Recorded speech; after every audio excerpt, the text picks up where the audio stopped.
Well, it just shows how quickly things can change here. We were outside filming. Ukrainians who resist. Oh, I tell you what, I just heard a big bang right here behind me. I thought we shouldn't have done the live shot here. There are big explosions taking place in Kiev right now. Oh, there's another one. I've got a flak jacket right here. Let me just get it on. We are hearing explosions in the capital of Kiev right now. This is that coordinated attack that for weeks Western intelligence analysts warned could take place.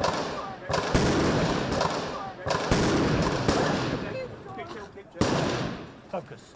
Should we run that way? Right. We've got to be mindful of the driver as well, OK? The Antonov Airport, which is about 25 kilometres, 15 miles or so out of the centre. These troops you can see over here. Stand up, Lewis. These troops you can see over here, they are Russian airborne forces. They have taken this airport. They've allowed us to come in and be with them as they defend the perimeter. And those streaks that you're seeing up there in the sky, I don't know how we can see right now, you can see more artillery rockets apparently be firing from Russian territory towards the territory, I would say around Kharkiv. I don't know if you can hear this right now.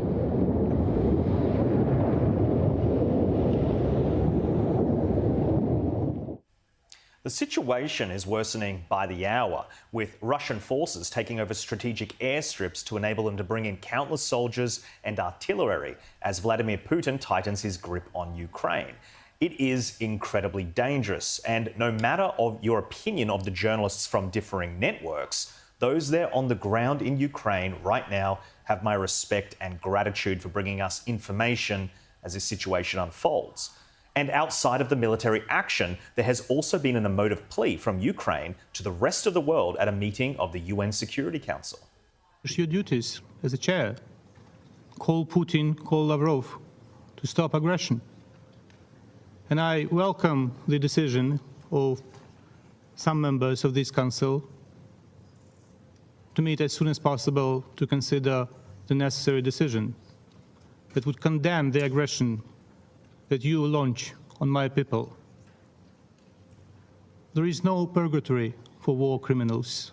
They go straight to hell, Ambassador. Powerful words from a man watching his independent country invaded by a crazed dictator. And to make matters worse, the United Nations has put Russia at the head of the UN Security Council this month. What an absurd disgrace that countries such as Russia can play the lead role in international security discussions while nations like China are involved in human rights committees. And as British academic Andrew MacLeod writes in The Conversation today, while any reasonable person would agree Russia should lose its seat on the Security Council, it is impossible.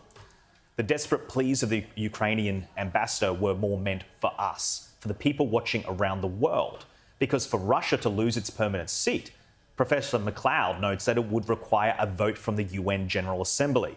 And even if the numbers could be achieved, Russia possesses a veto power.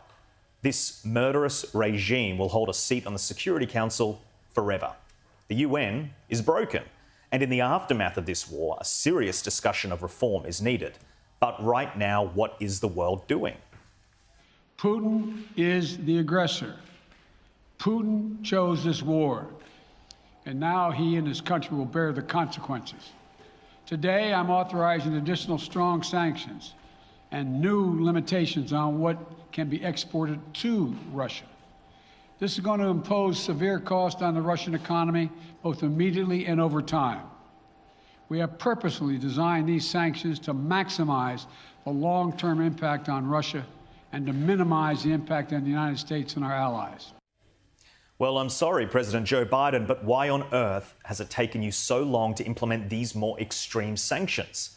For a man who campaigned nearly entirely on the false narrative that Donald Trump stole the 2016 election with a partnership with Vladimir Putin, why did you not command the full fury of your economic sanctions earlier? The US media may be in your pocket and it may conveniently have forgotten, but in 2019, Biden promised that if he was elected to be the leader of the free world, Vladimir Putin would stop all hostilities. Because Putin knows if I am president of the United States, his days of tyranny and trying to intimidate the United States and those in Eastern Europe are over.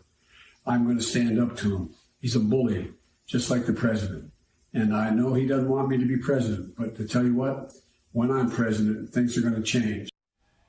Well, that's a clear election promise broken, isn't it? Let's hope that these belated sanctions have at least some impact.